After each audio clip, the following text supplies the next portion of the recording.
말씀의 사람 다니엘, 이런 제목으로 말씀을 증거합니다. 함께 따라합니다. 말씀의 사람 다니엘. 다시요. 말씀의 사람 다니엘. 달리 굳이 정하면 뜻을 정한 사람 다니엘, 이렇게도 해보고 싶어요. 그런데 우리의 이 순례자의 길, 인생 광야길에 정말 중요한 게 두 가지가 있는데, 하나는 말씀이고 하나는 기도입니다. 그래서 말씀의 사람, 기도의 사람. 할렐루야. 오늘은 순례자의 건강한 모델 한 분을 소개하려고 그래요. 그가 바로 이 다니엘입니다. 그는 말씀의 사람이었다. 오늘 여기 8절에 다니엘은 뜻을 정하여 그랬는데요, 여기서 그는 말씀의 사람이었다라고 하는 것을 알게 됩니다. 뜻을 정하는데 자기 뜻을 정한 것이 아니에요. 하나님의 말씀에 따른 하나님의 뜻을 나의 뜻으로 삼은 거죠. 그래서 그는 말씀의 사람이었다라고 하는 것입니다. 제가 계속해서 순례자에 대해서 이야기하고 있습니다. 베드로 전서는 바울이 순례자들에게 보내는 편지다 그랬죠. 오늘 우리는 순례자다 그랬어요. 순례자의 길, 순례자의 소망에 대해서 이미 말씀을 드렸습니다.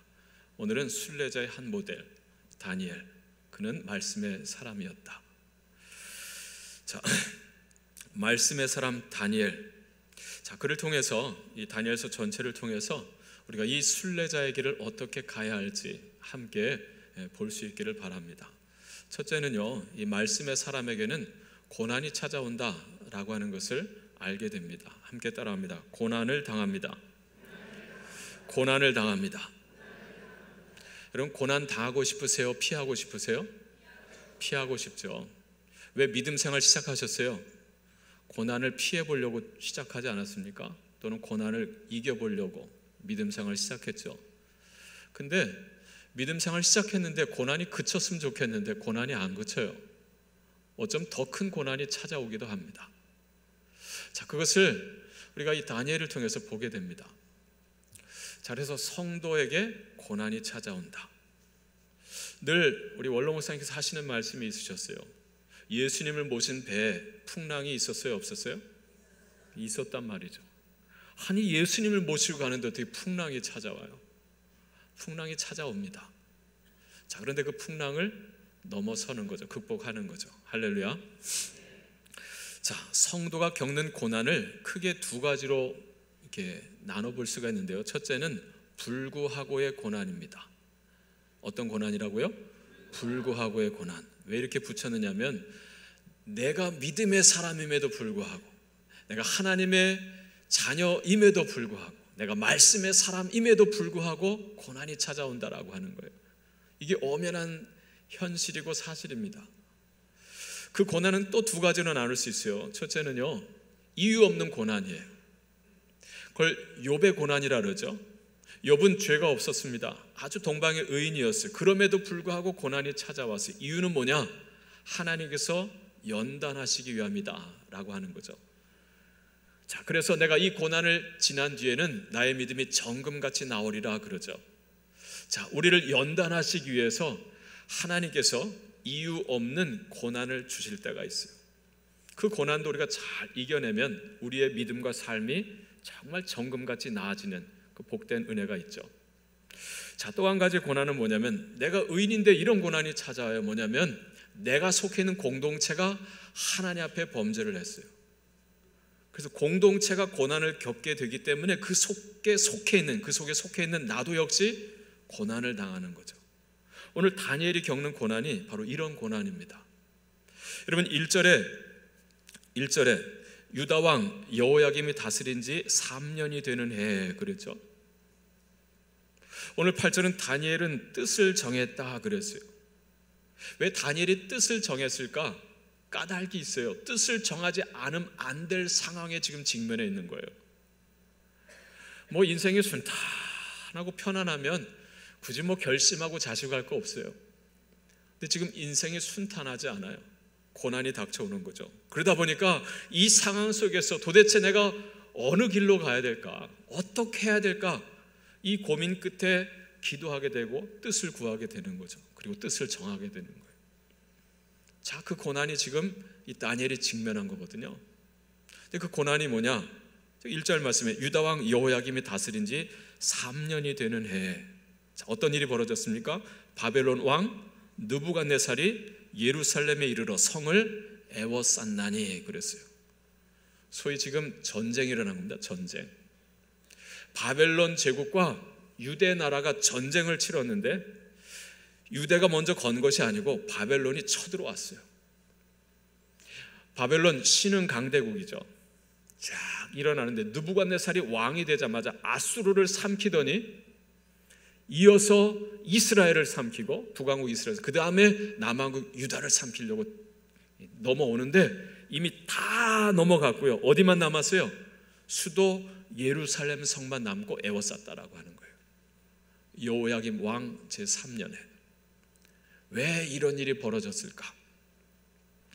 그리고 거기서 버텨서 이긴 것도 아니고 결국은 항복합니다. 여호야김.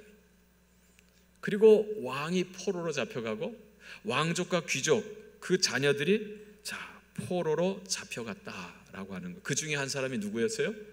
다니엘이었다라고 하는 거죠. 자, 나라가 지금 망국지경에 있습니다. 쇠락의 길로 접어들어서 지금 짓밟혀서 포로로 잡혀갔고, 그래서 여호야김 왕은 다시 돌아와서 한 8년 정도를 더 하다가 그리고 이제 물러나게 되죠. 죽게 돼요. 그리고 그 다음 여호야킨 왕이 되고. 자, 그런데 여호야김 왕 때 왜 이런 일이 벌어졌는가? 자, 이스라엘이 하나님 보시기에 악했어요. 자, 그래서 느부갓네살을 일으키셔서 이 유다를 치게 하셨다라고 하는 것이죠. 그 다음 말씀 보세요. 자, 1절은 현실입니다. 여호야김이 다스리던 3년째 되던 해 느부갓네살 왕이 예루살렘을 에워쌌다. 왜 이런 일이 벌어졌는가? 자, 2절에 주께서 유다 왕 여호야김과 하나님의 전 그릇 얼마를 그의 손에, 곧 느부갓네살 왕의 손에 넘기심에 그랬어요. 누가 하신 일이라 그래요? 주께서, 하나님이 하신 일이다 라고 하는 거죠. 왜 하나님이 이런 일을 하실까요? 자기 백성을, 그리고 당신의 성전에 있는 금은 기명을 느부갓네살 왕이 가져가도록 하셨다는 거예요. 왜 이렇게 하셨을까요? 이스라엘이 하나님 앞에 범죄했기 때문입니다. 자, 이 여호야김 왕이 어떠한 왕이었느냐? 열왕기에 가보면 나옵니다. 열왕기 역대기에 가보면 가보면 알 수 있고요. 그 다음에 예레미야서에 가보면 알 수 있어요. 열왕기에 보면 이 여호야김 왕은 여호와 보시기에 선을 행한 왕이에요? 악한 왕이에요? 악을 행한 왕이죠. 어떤 악을 행했느냐? 예레미야서 36장에 보면, 자, 이 여호야김 왕이 겨울 궁전에 있었다 그래요. 지금 나라는 점점 어려워져 가는데 왕은 여름 궁전 따로 있고 겨울 궁전이 따로 있어요. 겨울 궁전에 앉아가지고 있는데, 자, 예레미야가 하나님께 말씀을 받아가지고, 자, 하나님의 책망의 말씀, 심판의 말씀을 기록합니다. 자, 바룩이라고 하는 제자에게 그 말씀을 받아 적게 하고는 너는 이것을 가지고 성전에 가서 백성들에게 선포하라 그랬어요. 바룩이 예레미야를 통해 받은 하나님의 말씀을 가지고 성전에 가서 선포하는데, 그 말씀을 들은 신하들이 왕에게 가서 읽는 거예요. 그래서 왕이 그 바룩을 데려오라고 합니다. 바룩이 낭독하던 두루마리 성경을 가지고 왕 앞에 나아갔어요. 왕이 읽으라고 합니다. 바룩이 왕 앞에서 하나님께 받아 적은 예레미야를 통해서 받은 말씀을 선포합니다. 그런데 왕이 어떻게 반응합니까? 자, 두루마리 하나를 읽으니까 왕이 그걸 칼로 다 쫙 찢습니다. 찢어서는 훅 해서 그 앞에 있는 화롯불에다 태웠다 그래요. 또 한 장 읽으면 또 쭉 찢어가지고 화롯불에 태우고. 하나님의 말씀을 선포하는데 그 말씀을 듣기 싫다고 태우는 거예요. 옆에 있던 신하들이 말립니다. 왕이시여, 왜 그러십니까? 근데도 계속해서 태웁니다. 하나님을 떠난 왕이고 하나님의 말씀을 등 뒤로 던진 왕이죠. 여러분, 그 왕이 다스리던 3년째 되는 해 이런 일이 벌어졌다라고 하는 거예요. 근데 이 일은 하나님께서 언제 작정하셨느냐면, 그의 아버지가 요시아고 그의 할아버지는 아몬이고 그의 증조 할아버지는 므낫세 왕입니다. 므낫세가 이스라엘을 통치하던 때에 얼마나 하나님의 마음을 아프게 했던지요. 열왕기하 24장에 보면 하나님께서 이제 유다 왕국을 멸하시기로 작정을 하시는데, 자, 이는 므낫세 왕이 지은 모든 죄 때문이다 그랬어요. 그가 무죄한 자의 피를 흘려서 그의 피로 예루살렘을 가득하게 한지라 라고 했습니다. 므낫세 때 지은 죄가 너무 컸는데 그 이후 나오는 그 왕들이 하나님 앞에 회개를 하지 않아요. 계속해서 욕망을 쫓아서 나라를 도탄에 빠지게 만들죠. 그래서 여호야김 왕 제3년에 바벨론 제국을 일으키셔서 이 나라를 치게 하신 거예요. 그리고 이 일이 있은 지 18년 뒤에 이 나라는, 유다 왕국은 멸망을 합니다. 자, 하나님의 사람입니다, 다니엘. 근데 이 고난을 왜 겪었느냐? 내가 속해 있는 나라가 하나님을 떠났어요. 그래서 그 고난을 지금 내가 겪고 있는 거예요. 여러분, 뒤에 6절과 7절에 보면 어느 정도까지 어려움을 겪느냐면요, 포로로 잡혀왔죠. 근데 이름을 바꿔버리는 거예요. 이제부터 너 이름 다니엘이라고 하지 마. 이제부터 내 이름은 벨드사살이야 그래요. 여러분, 다니엘이라고 하는 이름의 뜻이 무엇입니까? 히브리 사람들은, 유대인들은요, 자식들의 이름을 신앙 고백으로 지었어요. 그래서 그 이름 끝에 보면 엘이 많이 들어가고 야가 많이 들어가요. 엘이라고 하는 것은 엘로힘, 하나님이라는 뜻이고요. 야라고 하는 것은 야훼, 여호와를 뜻합니다. 다니엘 하는 것은 엘로힘, 하나님은 다니, 나의 재판관이시다, 이런 뜻이거든요. 곧 하나님이 심판하시고 하나님이 통치하신다라고 하는 이름의 뜻을 가진 다니엘인데, 너 이름 더 이상 쓰지 말고 너 이제부터 벨드사살이야. 벨이라고 하는 것은 바벨론 제국의 왕임, 저 신의 이름입니다. 신. 벨드사살이라는, 너는 벨 신의 방백이다 라고 하는 거예요. 너는 이제부터 하나님의 사람으로 살지 말고 우리 바벨론 제국의 신인 벨의 신하로 살라라고 하는 거죠. 자, 다른 세 친구의 이름도 바꿔줬죠. 하나냐 이름의 뜻은요, 야훼, 여호와는 하난이라고 하는 것은요, 자비로우시다, 이런 뜻이거든요. 은혜로우시다. 여호와는 자비롭고 은혜로우시다, 이런 이름인데 너 이름도 바꿔. 어떻게 바꿨어요? 사드락. 뒤에 크자가 들어가는데 이게 왕이란 거거든요. 멜레크. 너는 왕의 신하다라고 하는 거예요. 왕의 서기관이다. 자, 미사엘이라고 하는 것은요, 엘로힘, 하나님은 누구시냐? 자, 미사엘, 우리 하나님과 같은 분이 누구시냐, 이런 뜻이거든요. 하나님이 최고란 거예요. 근데 너 이름 바꿔 메삭이다. 너는 왕의 손님이다. 그리고 아사랴는요, 뒤에 야잖아요. 여호와는 아사르 하면 돕다는 거거든요. 하나님이 도우신다라고 하는 이름의 뜻인데 너도 바꿔. 아벳느고. 아벳은 종이란 뜻인데요, 느고는 다른 신의 이름이에요. 바벨론에. 너는 느고 신의 종이야. 여러분, 우리가 일제 때 우리 이름을 쓰지 못했죠? 이름을 개명해야 했었어요. 우리의 말도 쓰지 못하게 했어요. 왜요? 우리의 민족 정신을 말살시키려고 한 거거든요. 유대인의 정신을 말살시키고 이제 바벨론의 시민으로, 바벨론 신의 신하로 살게 하려고 했던 것이죠. 왜 이런 일이 겪어야 되느냐? 나라가 하나님을 떠났어요. 그래서 나는 비록 하나님의 사람이고 말씀대로 살려고 했지만 예레미야에게도 이 다니엘에게도 이와 같은 고난이 찾아왔다라고 하는 것입니다. 자, 또 한 가지의 고난이 있어요. 그게 뭐냐면요, 이기의 고난입니다. 이기의. 이건 무슨 뜻이냐면요, 내가 하나님의 사람이기 때문에 겪는 고난이에요. 내가 말씀의 사람, 믿음의 사람이기에 겪는 고난. 그래서 이건 피할 수도 있어요. 어떻게 해요? 내가 포기하면 되거든요. 나 이제 더 이상 하나님 안 믿을래. 나 더 이상 예수 믿지 않을래. 그때 포기하면 이 고난을 피할 수 있는데 포기하지 않기 때문에 겪어야 되는 고난이 있어요. 이건 스스로 자처하는 고난이죠. 여러분, 이 다니엘 포로로 잡혀갔는데 왕이, 자, 저 유다 자손들 중에서 좀 똑똑한 아이들 좀 불러다가 교육시켜서 일꾼 삼으라 그랬어요. 그래서 여러 사람들이 발탁됐는데 그 중에 다니엘과 이 세 친구도 뽑혔다라고 하는 거죠. 3년 동안 궁중교육을 받는데, 자, 왕이 잘 먹여야 될 테니까 내가 먹는 음식을 주라 그랬어요. 그 왕의 음식과 포도주가 나왔는데 다니엘이 그 음식을 먹어요, 안 먹어요? 안 먹잖아요. 거절했습니다. 여러분, 포로 생활이 고달픕니까? 평화롭습니까? 고달프죠. 제대로 먹겠어요? 제대로 못 먹잖아요. 근데 지금 뽑혔고요, 궁중 교육을 받고 출세길이 열린 거예요. 그다음에 음식이, 왕의 음식이 나와요. 먹고 싶어요, 안 먹고 싶어요? 먹고 싶죠. 몸은 원해요. 근데 사양을 하는 거예요. 왜냐하면 하나님이 금하신 음식이 있거든요.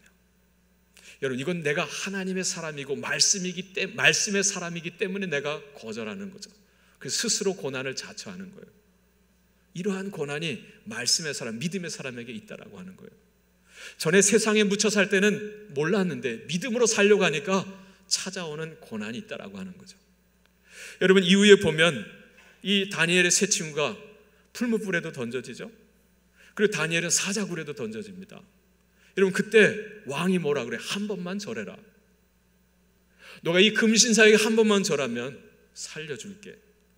여러분, 그때 다니엘의 세 친구가, 아이고, 우리나라 망한 나라, 망해가는 나라, 우리 하나님 우리를 지켜주지도 않은 하나님, 에휴, 나 이제부터 바벨론 사람으로 살련다, 하나님 안녕 하면 절할 수 있죠. 절하면 사자굴에 들어가지 풀무불에 던져지지 않아도 됩니다. 근데 세 친구가 어떻게 해요? 우리를 던지십시오 그럽니다. 우리는 하나님 외에는 다른 그 어떤 신상에게도 절하지 않습니다. 오직 하나님만이 참 하나님이십니다 그러는 거예요. 그래서 던져지잖아요. 다니엘도 오직 하나님께 예루살렘을 향해 난 창문을 열어놓고 그리고 하나님을 예배하고 기도하잖아요. 그래서 붙잡혀왔고요, 그래서 사자굴에 던져진 거 아니겠어요? 피할 수 있습니다. 그러나 내가 말씀의 사람이기 때문에 자처하는 고난이에요. 자, 그래서 말씀의 사람에게는 고난이 찾아온다라고 하는 거예요. 자, 이러한 때에 말씀의 사람이 하는 일은 뭐냐면 뜻을 정하는 일이다라고 하는 것입니다. 함께 따라하겠습니다. 뜻을 정합니다. 뜻을 정합니다. 누구의 뜻을 정하느냐? 나의 뜻을 정하는 게 아니에요. 하나님의 뜻을 구하고 하나님의 뜻을 정하는 거죠. 그것을 나의 뜻으로. 할렐루야. 그래서 오늘 8절은 말씀하는 거예요. 다니엘은 뜻을 정하여, 그 상황 가운데서 뜻을 정하여 왕의 음식과 그가 마시는 포도주로 자기를 더럽히지 아니하리라 하고. 자, 뜻을 정했죠. 왕이 내주신 음식, 그 포도주로, 왕이 마시는 포도주로 내 몸을 더럽힐 수는 없다 라고 뜻을 정했다는 거예요. 여러분, 많은 사람이 뜻은 정하는데 실천에 옮기질 않죠. 그래요, 안 그래요?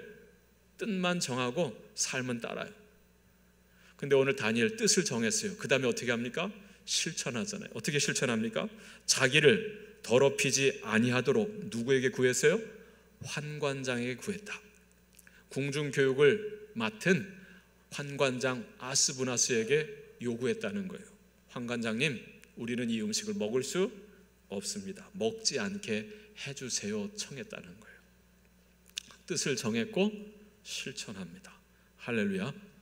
자, 그래서 말씀의 사람은요, 고난이 찾아와요. 근데 그 고난이 찾아왔을 때 무조건 고난을 피하고 보는 것이 아니라 그 고난 앞에서 하나님께 여쭙는 거죠. 어떻게 할까요?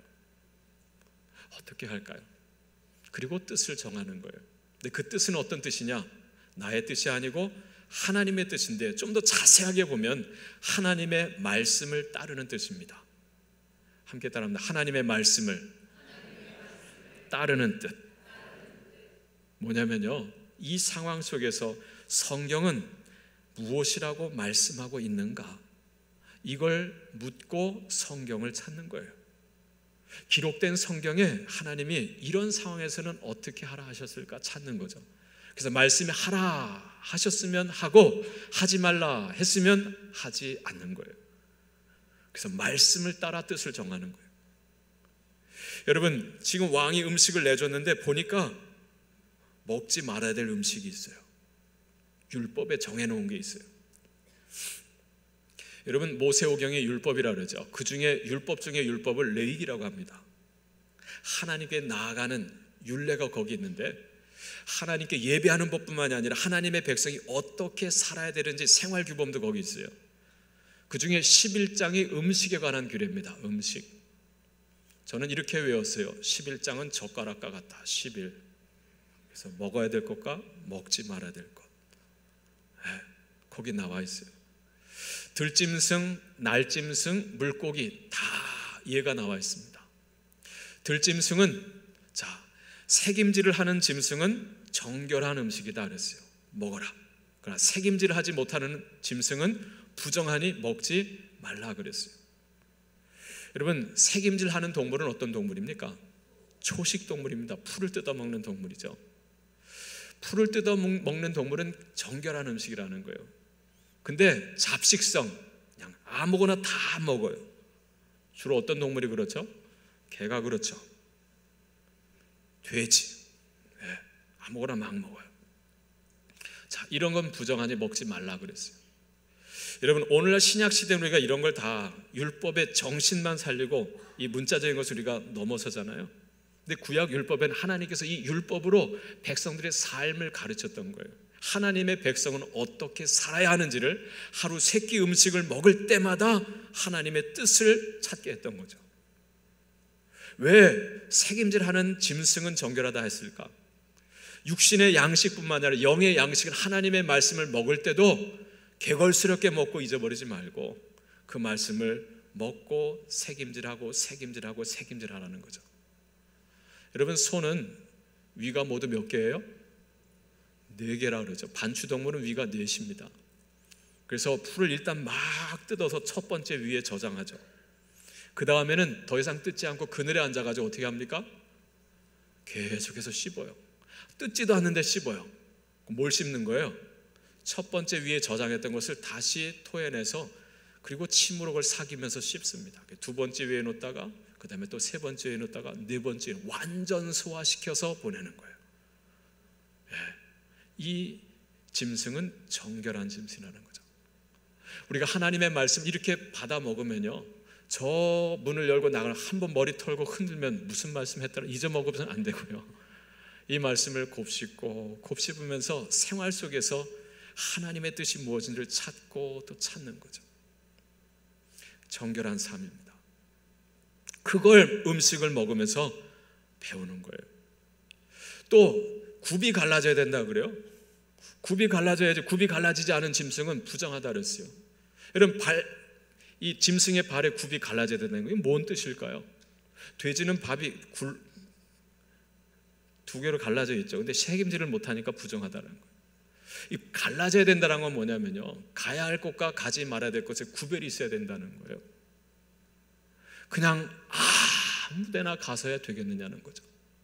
여러분은 하나님께서 우리 인생의 삶에 말씀으로 그어놓으신 경계선이 있잖아요.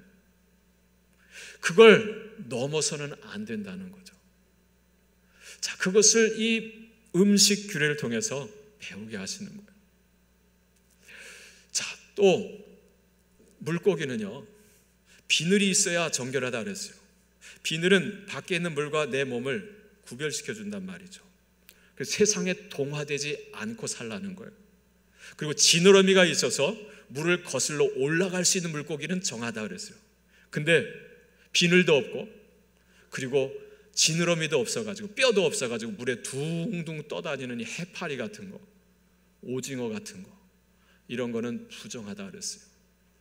하나님의 사람이 인생을 하나님의 말씀을 따라서 거슬러 올라갈 수 있어야 돼요. 세상에 동화되고 세상 풍파대로 이 떠다니는 인생이 되어서는 부정하다라고 하는 거죠. 그리고 날짐승은 날개가 있는데 뛰어다닌다? 날지 못하고, 이거 부정하다 그랬어요. 날개가 있으면 날개를 펴서 창공을 날아 올라야지. 이 음식을 통해서 하나님의 백성이 어떻게 살아야 되는지를 하루 세 끼 음식을 통해서 훈련하고 가르친 거죠. 근데 나온 음식을 보니까 바벨론 왕이 돼지고기도 먹고 뭐 별거 다 먹었을 거 아니겠어요? 먹을 수 없다라고 한 거죠. 그래서 왕의 음식과 그가 마시는 포도주로 자기를 더럽히지 아니하리라 작정하고, 그리고 자기를 더럽히지 아니하도록 환관장에게 구했다라고 하는 것입니다. 그래서 말씀을 따라 뜻을 정하는 거예요. 할렐루야. 두 번째, 말씀에 없는 경우는 어떻게 합니까? 말씀을 찾는데 말씀이 안 나와요. 그런 경우는 어떻게 해야 되겠어요? 그럴 때는 하나님의 마음이 어디에 있는지를 여쭙는 거죠. 자, 그래서 로마서 12장 2절은요, 오직 마음을 새롭게 함으로 변화를 받아 하나님의 선하시고 기뻐하시고 온전하신 뜻이 무엇인지 분별하도록 하라 그랬어요. 성경에 기록되지 않은 것은 하나님이 어떤 것을 기뻐하실까? 하나님의 마음을 여쭙는 거죠. 그리고 그것을 나의 뜻으로 정하는 거예요. 여러분 잘 보세요. 왕이 먹는 음식, 바벨론 느부갓네살 왕이 먹는 음식이 다 돼지고기만 있었겠어요? 다 해파리, 다 오징어만 있었겠어요? 소고기는 없었겠습니까? 양고기는 없었겠어요? 있었겠죠? 그러면 요거는 못 먹고 요거만 먹겠습니다 할 수 있어요? 없어요? 또 말할 것도 없죠. 그냥 나오면 난 요거만 먹으면 되잖아요. 근데 모든 고기를 다 피하는 거예요. 우리는 야채만 먹겠습니다 그래요. 그리고 포도주도 안 먹겠다는 거예요. 여러분 포도주 이스라엘 백성이 먹어도 돼요? 안 돼요? 먹어도 됐잖아요. 심지어 여러분 신약시대 예수님은 포도주를 나눠주면서 이것은 너를 흘리는 내 언약의 피다 마시라 그랬잖아요. 예수님은 물을 변화해 포도주까지 되게 하신 분인데 포도주 마실 수 있죠. 근데 오늘 다니엘과 세 친구는 포도주도 마시지 않겠다라는 거예요. 왜 율법에 허락된 것까지도 먹지 않겠다라고 한 것일까? 무엇입니까? 하나님의 마음을 구한 거예요. 지금 이 상황 속에서. 이 상황이 어떤 상황인데요? 지금 나라가 망해가고 있습니다. 왜요? 하나님을 떠났고 하나님의 말씀을 버렸어요. 이 상황 가운데에서 지금 내가 포로로 잡혀와 있습니다. 지금 나라는 깨닫지 못하고 왕과 백성과 신하들이 모두가 다 죄를 지면서 하나님을 떠나가고 있는 거예요. 그 죄를 나의 죄로 짊어지면서 하나님 앞에 나가 회개하기 위함인 거죠. 그리고 포도주도 거절했다.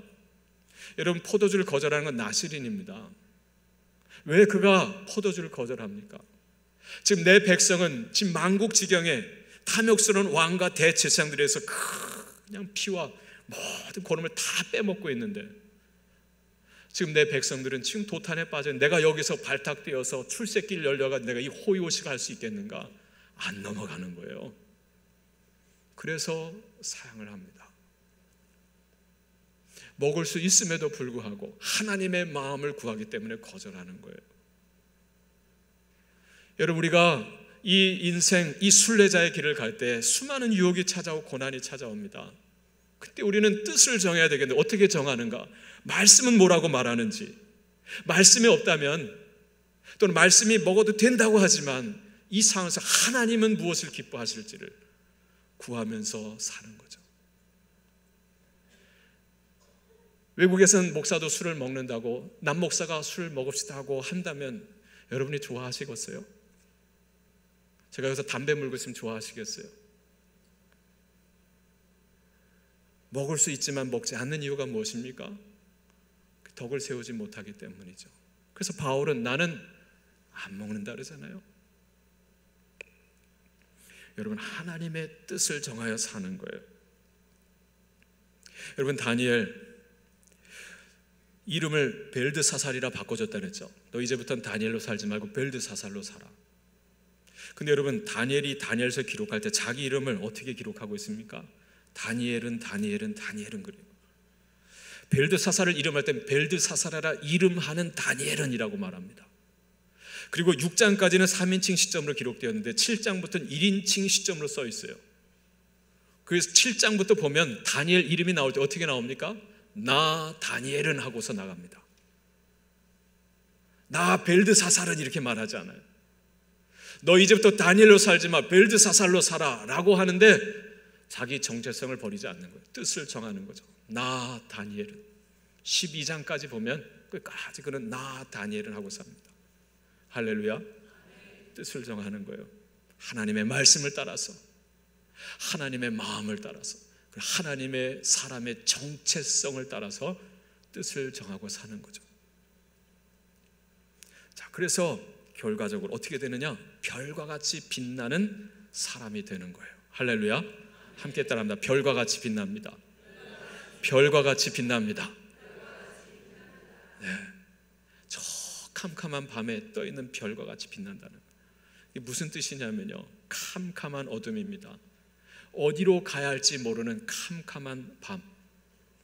요즘처럼 내비게이션도 지도도 없고 나침반도 없는 그러한 때에 캄캄한 밤, 어디로 가야 될지, 그때 길을 안내해 주는 게 오직 하나, 뭐예요?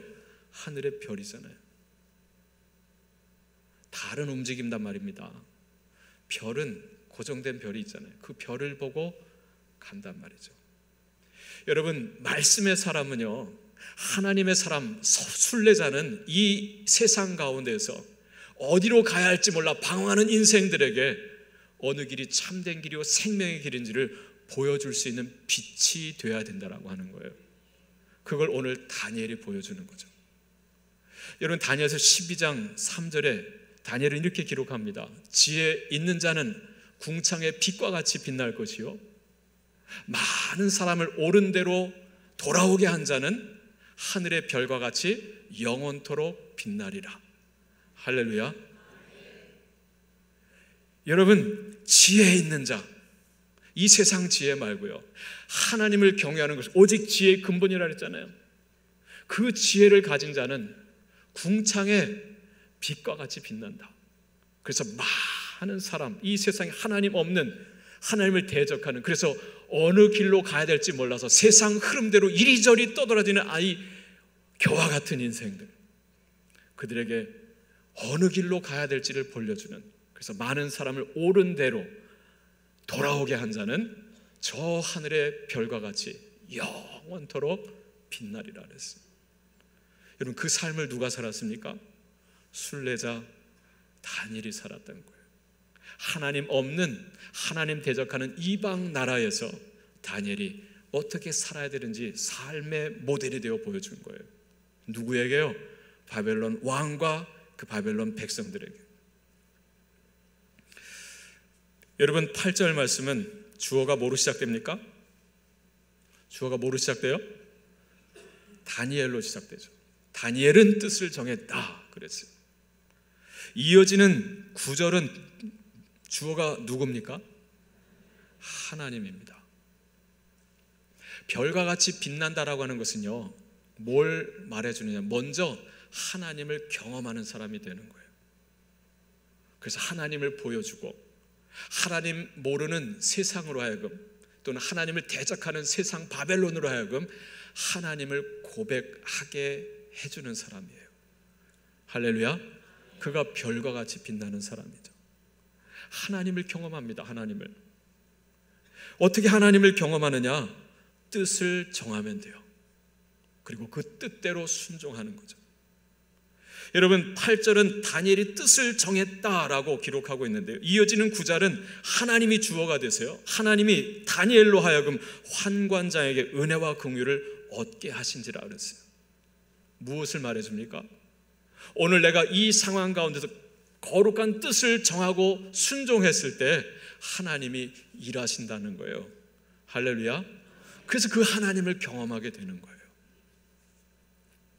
여러분, 환관장에게 은혜와 긍휼을 얻게 하신지라. 환관장의 마음을 바꾸는 것, 내가 하는 일이에요? 하나님이 하는 일이에요? 하나님이 하시는 일이죠. 나는 뜻을 정했고 기도했는데 하나님이 일하십니다.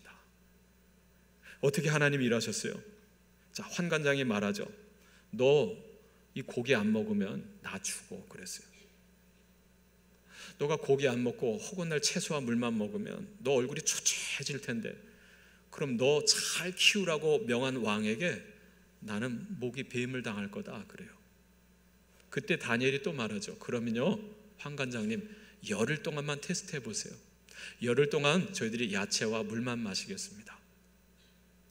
열흘 뒤에 우리의 얼굴이 다른 소년들보다 못하면 그러면 우리가 고기를 먹겠습니다. 포도주도 마시겠습니다. 그러나 우리의 얼굴이 훨씬 더 빛나고 윤택하다면 3년 동안 야채와 물만 먹게 해주세요 그랬어요. 자, 열흘 동안 고기를 다 폐하고 야채와 물만 먹습니다.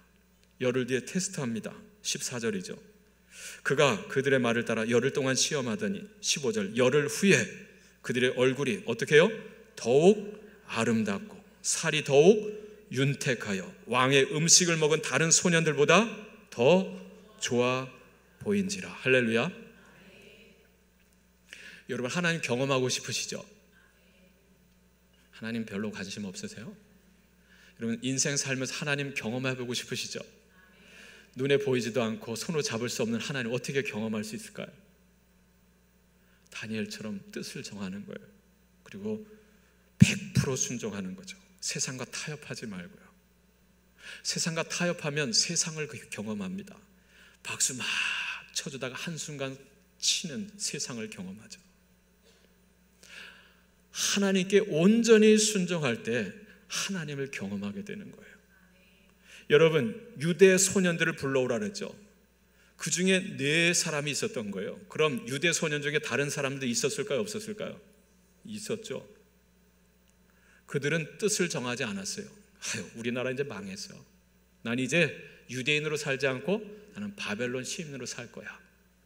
한 친구들은 하나님도 버리고 금신상에게 절하고 그리고 그 모든 산의 진미를 다 뜯어먹었을 거예요.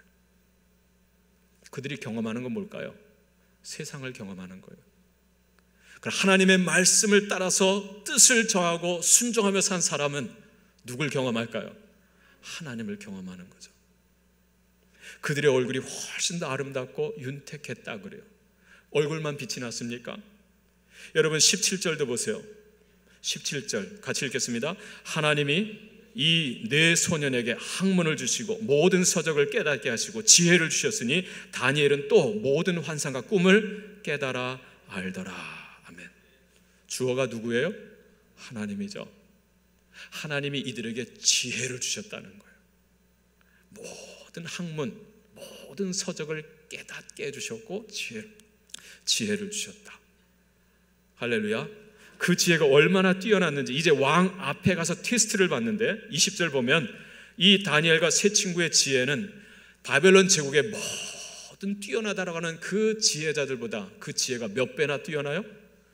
10배, 10배는 더 뛰어나다라고 하는 거예요. 누가 하신 일입니까? 하나님이 하신 일이죠. 내가 한 일은 뭐를 했어요? 나는 뜻을 정했어요. 하나님께서 일하시고 이 모든 걸 경험하게 하시는 거예요. 말씀의 사람은 하나님을 경험합니다. 할렐루야. 그래서 하나님을 뭐 하는 거예요?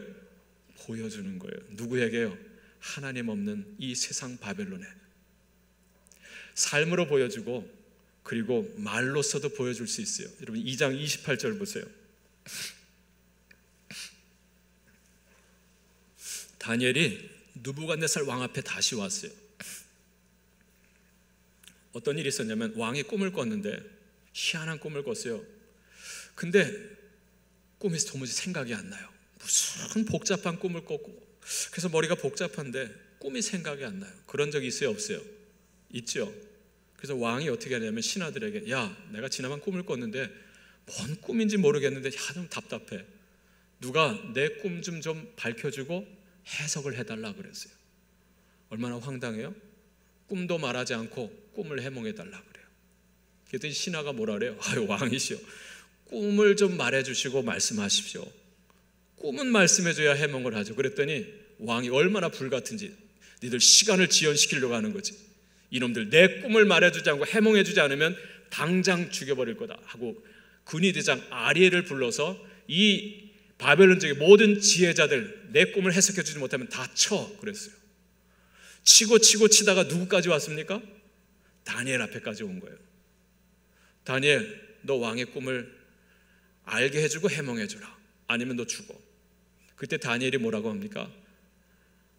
아리엘이시여, 왕에게 말씀해. 왕이 왜 이렇게 급하십니까? 시간을 주시면 제가 말씀해 드리겠습니다 하고는 세 친구에게 중보기도를 부탁하죠. 그리고 본인도 기도합니다. 그리고 아리엘이 불러서 이제 왕 앞에 선 거예요. 왕이 말합니다. 너가 꿈을 잘 푼다고? 그때 다니엘이 이 말을 하는 거예요. 제가 푸는 것이 아니고요, 은밀한 것을 나타내시는 분은 누구라 그래요? 하늘에 계신 하나님이십니다. 할렐루야. 왕의 시선을 누구에게 돌립니까? 하나님께 돌리는 거죠. 하나님을 경험하고 하나님을 보여주는 거예요. 그리고 왕에게 그 꿈을 말해주고 해석해 줍니다. 그 꿈의 해석을 들은 왕이 46절에 어떻게 합니까? 이에 느부갓네살 왕이 어떻게 해요? 엎드려 다니엘에게 뭐 하고요? 절하고. 세상에 왕이 이스라엘을 친 왕이요, 이스라엘을 잡아온 포로 앞에 절을 합니다. 그리고 예물과 향품을 주게 하고, 그 다음 말이 극치죠. 47절. 자, 뭐라고 합니까? 왕이 대답하여 다니엘에게 이르되 너희 하나님은 참으로 어떻게 해요? 모든 신들의 신이시요 모든 왕의 주제시로다. 할렐루야. 이 은밀한 것을 내가 능히 이 은밀한 것을 나타내었으니 네 하나님은 또 은밀한 것을 나타내시는 이시로다. 이게 누구의 고백입니까? 느부갓네살 왕의 고백입니다.